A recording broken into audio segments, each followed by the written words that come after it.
Speed کم ہونے لگی، میں نے ایکسیلیٹر دبایا مگر کوئی فرق نہیں پڑا۔ انجن چیخنے لگا، میرے ماتھے پر پسینہ آ گیا، یہ آخر کیا ہے؟ پھر اچانک پیچھے سے کسی کے سانس لینے کی آواز آئی، لمبی بھاری سانسیں۔ یہ سن کر میرا خون خشک ہو گیا۔ میں نے فوراً مرر میں دیکھا، صندوق ویسے ہی بند تھا لیکن اس کے کنارے سے پانی ٹپک رہا تھا۔ میں خوف سے ساکت ہو گیا۔ پانی سیاہ رنگ کا تھا، گاڑھا جیسے کیچڑ یا پرانا خون۔ میں نے فوراً رکشہ سائڈ پر روکا۔ اس بار میرے ہاتھ واقعی کانپ رہے تھے۔ میں نیچے اترا، صندوق کے قریب گیا اور قسم سے اب وہ پہلے سے بھی بڑا لگ رہا تھا۔ میں جانتا ہوں یہ سننے میں پاگل پن لگتا ہے لیکن مجھے پورا یقین ہے کہ اس کا سائز بدل رہا تھا۔ پھر اندر سے ہلکی سی خراشوں کی آوازیں آنے لگیں، ایسے جیسے کوئی اندر سے لکڑی نوچ رہا ہو۔ میں ایک قدم پیچھے ہٹنے لگا۔ میرا دماغ کہہ رہا تھا کہ بھاگ جاؤ یہاں سے، لیکن دل کہہ رہا تھا کہ شاید کوئی جانور بند ہے۔ میں نے ہمت کر کے کان صندوق کے قریب کیا اور پھر اندر سے کسی عورت کی مدھم آواز آئی، دروازہ کھولو۔ میں چیختے چیختے رہ گیا۔ میں فوراً پیچھے ہٹا۔ نہیں، یہ ممکن نہیں ہے۔ وہ آدمی تو کہہ رہا تھا کہ صندوق خالی ہے، پھر یہ اندر کون تھا؟ میری سانسیں تیز ہو گئی۔ میں نے جیب سے موبائل نکالا اور اس نمبر پر کال کی۔ یہ نمبر بند ہے۔ میں نے دوبارہ کال کی اور دوبارہ بھی نمبر بند تھا۔ اسی لمحے صندوق زور سے ہلا، دھڑام۔ میں خوف سے اچھل پڑا۔ پھر اندر سے عورت کی آواز آئی، برائے مہربانی مجھے باہر نکالو۔ اس آواز میں ایسا درد تھا کہ ایک لمحے کو میرا خوف کم ہو گیا۔ میں نے سوچا شاید واقعی کسی نے کسی عورت کو بند کیا ہو۔ میں نے جلدی سے صندوق کا کنڈا پکڑا، لیکن جیسے ہی ہاتھ لگایا میرے پورے جسم میں شدید سرد لہر دوڑ گئی، ایسی ٹھنڈ جیسے برف پر ہاتھ رکھ دیا ہو۔ میں نے فوراً ہاتھ پیچھے کھینچ لیا۔ پھر اندر سے آواز بدلی۔ اب وہ عورت کی نہیں تھی، ایک بھاری مردہ سی آواز، کھولو۔ میرا دل جیسے رک سا گیا۔ میں پیچھے ہٹا اور اگلے ہی لمحے صندوق کے اندر سے زور زور سے دھمکے آنے لگے۔ پورا رکشہ ہلنے لگا۔ میں خوف کے مارے ڈرائیونگ سیٹ پر بیٹھا اور پوری رفتار سے رکشہ بھگا دیا۔ ڈلیوری پوائنٹ ابھی بھی بہت دور تھا، لیکن راستہ جیسے ختم ہی نہیں ہو رہا تھا۔ جی پی ایس بار بار سگنل کھو رہا تھا۔ دھند اتنی بڑھ گئی تھی کہ سامنے چند فٹ بھی نظر نہیں آ رہا تھا۔ پھر اچانک رکشے کا انجن بند ہو گیا۔ میں سنسان سڑک کے درمیان رک گیا اور اسی لمحے پیچھے مکمل خاموشی چھا گئی، ایسی خاموشی جو کانوں میں شور کرنے لگتی ہے۔ میں نے ڈرتے ہوئے پیچھے دیکھا، صندوق بالکل ساکت تھا اور پھر آہستہ آہستہ اس کا ڈھکن خود بخود ہلنے لگا۔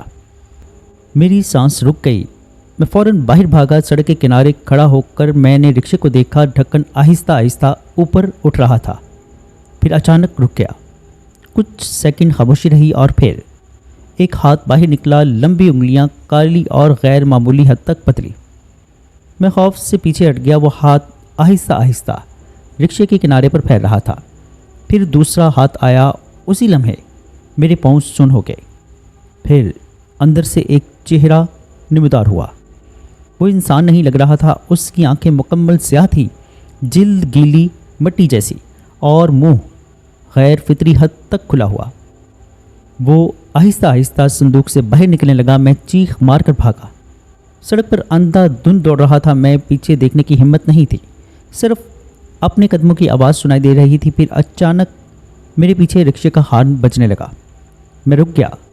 میں نے پیچھے دیکھا، رکشہ اپنی جگہ پر کھڑا تھا، خاموش، اور صندوق بند تھا، جیسے کچھ ہوا ہی نہ ہو۔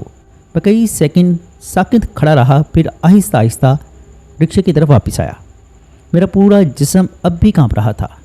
میں نے دور سے صندوق کو دیکھا، سب کچھ نارمل تھا۔ کیا مجھے وہم ہوا تھا؟ میں نے خود سے سوال کیا۔ لیکن پھر میری نظر رکشے کے فرش پر پڑی۔ کیچڑ جیسے کالے ہاتھوں کے نشان تازہ تھے۔ میرے گلے سے آواز نہیں نکلی۔ میں دوبارہ رکشے میں بیٹھا۔ اس بار میں مسلسل آیت الکرسی پڑھ رہا تھا۔ چند منٹ بعد جی پی ایس دوبارہ چل پڑا۔ ڈراپ لوکیشن اب قریب تھی۔ آخر کار میں ایک پرانے گھر کے سامنے پہنچ گیا۔ وہ گھر شہر سے بہت دور تھا، چاروں طرف کھیت، اندھیرا اور خاموشی۔ گیٹ پہلے سے کھلا ہوا تھا، جیسے وہ لوگ میرا ہی انتظار کر رہے ہوں۔ میں نے ہارن دیا۔ تھوڑی دیر بعد ایک بوڑھا آدمی باہر آیا، سفید داڑھی، سفید چادر اور عجیب بے جان سی آنکھیں۔ وہ بغیر کچھ بولے رکشے کے پیچھے گیا، پھر اس نے صندوق دیکھا اور پہلی بار اس کے چہرے پر خوف نمودار ہوا۔ وہ فوراً میری طرف مڑا اور کہا، تم نے اسے کھولا تھا؟ یہ سن کر میری زبان خشک ہو گئی۔ نہیں، وہ غصے سے بولا، جھوٹ مت بولو۔ اسی لمحے صندوق کے اندر سے ہلکی سی دستک آئی، بوڑھے آدمی کا رنگ اڑ گیا۔ اس نے فوراً گھر کے اندر آواز لگائی۔ چند لوگ باہر آئے، سب کے چہرے پریشان تھے۔ وہ لوگ جلدی جلدی کچھ پڑھنے لگے، پھر انہوں نے زنجیریں نکالی اور صندوق کے گرد لپیٹنے لگے۔ میں حیرت اور خوف سے سب کچھ دیکھ رہا تھا۔ پھر اچانک اندر سے زور کی چیخ آئی، ایسی چیخ جو انسان کی نہیں ہو سکتی۔ صندوق زور زور سے ہلنے لگا، 4 آدمی اسے پکڑنے لگے۔ بوڑھا آدمی چیخا، اسے اندر لے جاؤ۔ میں پیسے لینے گیا۔ بوڑھے نے جیب سے رقم نکالی، لیکن اس کے ہاتھ کانپ رہے تھے۔ میں نے ہمت کر کے پوچھا، یہ کیا ہے؟ وہ چند سیکنڈ خاموش رہا، پھر بولا، کچھ سوال مت کرو، اور اگر زندہ رہنا چاہتے ہو تو آج کے بعد رات کو خالی گاڑی لے کر اس سڑک سے مت گزرنا۔ میں وہاں سے فوراً نکل آیا۔ گھر پہنچتے پہنچتے اب صبح ہو گئی تھی۔ میں اس رات صبح تک کلمہ پڑھتا رہا۔ اگلے دن میں اس بوڑھے آدمی کے گھر گیا، لیکن وہاں پہنچ کر میرے قدم جیسے رک سے گئے۔ وہ گھر خالی تھا، دروازے ٹوٹے ہوئے، اندر گرد تھی، جیسے برسوں سے وہاں کوئی نہ رہا ہو۔ قریب ہی ایک کسان کھڑا تھا۔ میں نے اس سے پوچھا، یہاں رہنے والے کہاں گئے؟ وہ حیران ہو کر بولا، یہ گھر تو پچھلے 10 سال سے خالی ہے۔ یہ سن کر میرا خون خشک ہو گیا۔ لیکن کل رات، وہ آدمی میری بات کاٹ کر بولا، لوگ کہتے ہیں یہاں پہلے ایک خاندان رہتا تھا، ان کا بیٹا پاگل ہو گیا تھا، پھر ایک رات سب اچانک مر گئے۔ میرے ہاتھ کانپنے لگے۔ میں فوراً وہاں سے نکل آیا۔ میں نے اسی دن رکشہ چلانا چھوڑ دیا، شہر کے دوسرے علاقے میں منتقل ہو گیا۔ لیکن آج بھی کبھی کبھی رات کے وقت مجھے سڑک پر ایک خالی لوڈ رکشہ نظر آتا ہے۔ اس کے پیچھے ایک بڑا سا لکڑی کا صندوق رکھا ہوتا ہے، اور جب وہ میرے قریب سے گزرتا ہے تو اندر سے ہلکی سی دستک سنائی دیتی ہے۔ دوستو، بڑھتے ہیں ایک اور سٹوری کی جانب۔ یہ سٹوری ہم سے شیئر کی ہے نعمان علی نے۔ چلیے سنتے ہیں نعمان علی کی سٹوری، انہی کی زبانیں۔ میں نے کبھی نہیں سوچا تھا کہ ایک عام سی رات میری پوری زندگی بدل دے گی۔ میں کراچی میں آن لائن ٹیکسی چلاتا تھا۔ رات کی شفٹ زیادہ کرتا تھا کیونکہ اس وقت کرایہ اچھا مل جاتا تھا، شہر بھی نسبتاً خالی ہوتا تھا اور میں سکون سے گاڑی چلا لیتا تھا۔ کراچی کی راتیں عجیب ہوتی ہیں، کہیں روشنی، کہیں شور، کہیں مکمل سناٹا، اور بعض جگہیں ایسی بھی ہوتی ہیں جہاں سے گزرتے ہوئے انسان خود بخود رفتار بڑھا دیتا ہے۔ لیاقت آباد نمبر 10 کے قریب ایک پرانا ریلوے پل تھا، نیچے ٹوٹی ہوئی سڑک، اطراف میں کچی آبادی، اور رات کے بعد وہاں غیر معمولی خاموشی۔ ڈرائیور اس علاقے کے بارے میں عجیب باتیں کرتے تھے۔ کسی نے کہا وہاں حادثے ہوتے ہیں، کسی نے کہا رات کو سفید کپڑوں والی عورت نظر آتی ہے۔ میں ہمیشہ ہنستا تھا، لوگ ڈر کر کہانیاں بنا لیتے ہیں، میں یہی کہتا تھا۔ پھر ایک رات مجھے سمجھ آ گیا کہ بعض کہانیاں انسان خود نہیں بناتا، وہ اس پر مسلط ہو جاتی ہیں۔ یہ واقعہ جولائی 2024 کا ہے۔ بارش کا موسم تھا، رات کے تقریباً 2:30 بج رہے تھے۔ میں نارتھ کراچی کے ایک رائڈ چھوڑ کر واپس آ رہا تھا۔ سڑکیں گیلی تھی، ہوا میں نمی تھی۔ میں نے سوچا آخری رائڈ لے کر گھر چلا جاتا ہوں۔ اسی وقت میرے موبائل پر ایک رائڈ کی ریکویسٹ آئی۔ پک اپ لوکیشن تھی پرانا ریلوے پل، لیاقت آباد۔ میں نے ایک لمحے کو سکرین دیکھی، دل میں عجیب سا احساس ہوا، پھر سوچا شاید کوئی مسافر پھنس گیا ہوگا۔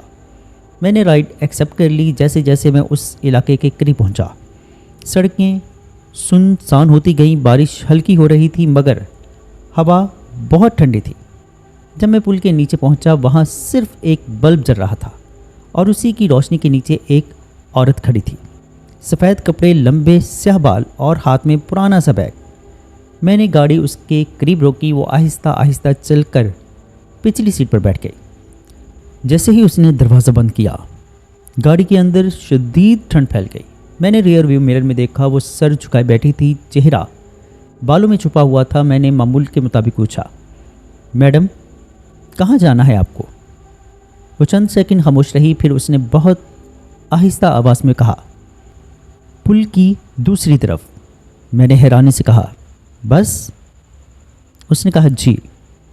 میں نے گاڑی آگے بڑھا دی۔ پل کی دوسری طرف صرف 2 منٹ کا راستہ تھا۔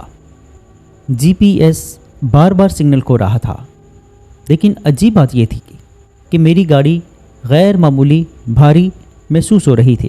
ایسا لگ رہا تھا جیسے پچھلی سیٹ پر ایک انسان نہیں بلکہ کئی لوگ بیٹھے ہوں۔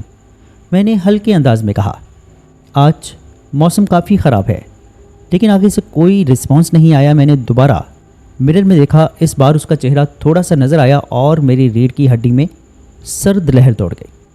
اس کی جلد غیر معمولی حد تک سفید تھی، جیسے اس میں خون موجود ہی نہ ہو، اور آنکھیں وہ سیدھا مجھے مرر میں دیکھ رہی تھی۔ میں نے فوراً نظریں ہٹا لیں۔ پھر اس نے اچانک پوچھا، آپ رات کو ڈرتے نہیں؟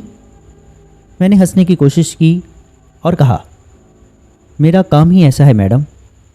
وہ آہستہ سے بولی، رات ہر کسی کے لیے ایک جیسی نہیں ہوتی۔ میرے ہاتھ اسٹیئرنگ پر سخت ہو گئے۔ اسی لمحے ریڈیو خود بخود آن ہو گیا، لیکن کوئی گانا نہیں چل رہا تھا، صرف شور تھا، اور پھر اس شور میں کسی عورت کے رونے کی آواز سنائی دینے لگی۔ میں نے فوراً ریڈیو بند کر دیا۔ دل کی دھڑکن تیز ہونے لگی۔ پھر اچانک اس عورت نے کہا، بس یہیں روک دیں۔ میں نے حیران ہو کر باہر دیکھا، ہم ابھی بھی پل کے نیچے تھے۔ میں چونک گیا، لیکن میں اپنی بات مکمل نہ کر سکا، کیونکہ واقعی ہم وہیں کھڑے تھے جہاں سے اس نے رائٹ لی تھی۔ میں نے فوراً گھڑی دیکھی، 12 منٹ گزر چکے تھے۔ 12 منٹ، لیکن ہم 2 منٹ کا راستہ بھی طے نہیں کر سکے تھے۔ میرا گلا خشک ہو گیا۔ میں نے گاڑی فوراً آگے بڑھائی۔ اس بار میں نے رفتار تیز کر دی، لیکن چند منٹ بعد ہم دوبارہ اسی جگہ پر پہنچ گئے۔ وہی پل، وہی بلب، وہی ٹوٹی ہوئی سڑک۔ اب میرے ہاتھ کانپنے لگے اور میں نے خود سے کہا، یہ کیسے ممکن ہے؟ پچھلی سیٹ سے ہلکی سی ہنسی کی آواز آئی۔ میں نے مرر میں دیکھا، وہ عورت اب بھی مجھے دیکھ رہی تھی، اور اس کے ہونٹوں پر ایک عجیب سی مسکراہٹ تھی۔ پھر اس نے کہا، سب واپس آتے ہیں۔ یہ سن کر میرا پورا جسم ٹھنڈا ہو گیا۔ میں نے فوراً دروازے ان لاک کیے اور کہا، آپ یہیں اتر جائیں۔ وہ خاموش رہی اور پھر بہت آہستہ سے بولی، ابھی نہیں۔ اسی لمحے گاڑی کی تمام لائٹس بند ہو گئی اور اندر مکمل اندھیرا چھا گیا۔ صرف باہر بارش کی آواز اور پھر پچھلی سیٹ سے کسی کے سانس لینے کی آوازیں آنے لگیں، بھاری اور سرد سانسیں۔ میں نے کانپتے ہاتھوں سے موبائل کی فلیش لائٹ آن کی، اور جو میں نے دیکھا میں آج تک نہیں بھلا سکا۔ پچھلی سیٹ پر وہ عورت اکیلی نہیں تھی، اس کے ساتھ 2 اور سائے بیٹھے تھے۔ دونوں کے چہرے زخمی اور آنکھیں مکمل سیاہ تھی۔ میری چیخ نکل گئی اور موبائل کی فلیش لائٹ بند ہو گئی۔ میں فوراً گاڑی سے باہر بھاگا۔ بارش تیز ہو چکی تھی۔ میں سڑک کے کنارے کھڑا ہانپ رہا تھا۔ پھر آہستہ آہستہ میں نے گاڑی کی طرف دیکھا۔ پچھلی سیٹ خالی تھی، صرف وہ عورت بیٹھی تھی، جیسے کچھ ہوا ہی نہ ہو۔ وہ بولی، واپس آؤ۔ میں وہیں جم گیا۔ اس کی آواز میں ایسی اداسی تھی کہ ایک لمحے کو خوف کم ہو گیا۔ میں واپس گاڑی میں بیٹھ گیا۔ میرا پورا جسم بھیگ چکا تھا۔ میں نے کانپتی ہوئی آواز میں پوچھا، آپ کون ہیں؟ کافی دیر خاموشی رہی، پھر اس نے کہا، میں بھی ایک رائڈ میں بیٹھی تھی۔ میرے دل کی دھڑکن رکنے لگی اور میں نے پوچھا، اور پھر؟ اس نے کھڑکی سے باہر دیکھتے ہوئے کہا، ڈرائیور نے مجھے یہاں چھوڑ دیا تھا۔ بارش کی آواز تیز ہو گئی۔ وہ بولتی رہی۔ میں بہت دیر تک مدد مانگتی رہی، لیکن کوئی نہیں رکا۔ اب اس کی آواز بدلنے لگی تھی، بھاری، ٹوٹتی ہوئی۔ پھر وہ لوگ آ گئے۔ میرے ہاتھ کانپنے لگے۔ کون لوگ؟ اس نے میری طرف دیکھا اور اسی لمحے پہلی بار میں نے اس کا پورا چہرہ دیکھا۔ اس کے چہرے پر گہرے زخم تھے، ہونٹ پھٹے ہوئے اور گردن پر نیل کے نشانات۔ میں خوف سے پیچھے ہٹ گیا۔ پھر اس نے کہا، وہ آج بھی یہی ہیں۔ اسی لمحے باہر سے قدموں کی آوازیں آنے لگی۔ ٹھک ٹھک ٹھک۔ میں نے کھڑکی سے باہر دیکھا، پل کے نیچے اندھیرے میں 3 آدمی کھڑے تھے، لمبے، ساکت، اور وہ ہمیں دیکھ رہے تھے۔ میرے ہاتھ برف کی طرح ٹھنڈے ہو گئے۔ پھر ان میں سے ایک آہستہ سے ہماری طرف چلنے لگا۔ میں نے گاڑی فوراً سٹارٹ کرنے کی کوشش کی، لیکن انجن بند تھا۔ وہ آدمی قریب آتا گیا۔